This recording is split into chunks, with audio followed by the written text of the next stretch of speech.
I finish just by saying this.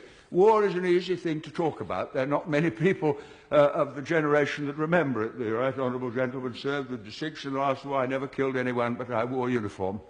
But I was in London in the Blitz in 1940, living in the Millbank Tower where I was born. Some different ideas have come in since. And every night I went down to the shelter in Thames House. Every morning I saw Dockland burning. 500 people were killed in Westminster one night by a landmine. It was terrifying.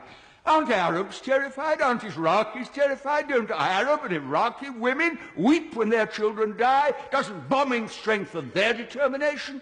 What fools we are to live in a generation for which war is a computer game for our children and just an interesting little Channel 4 news item.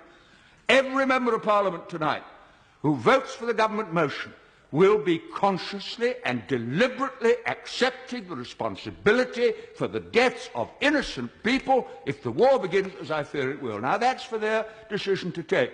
But this is a quite unique debate in my parliamentary experience where we're asked to share responsibility for a decision we won't really be taking, with consequences for people who have no part to play in the brutality of the regime which we are dealing with. And I finish with this. On October 24th, 1945, and the former Prime Minister from Bexley, Old Sidcup, will remember it, the United Nations Charter was passed.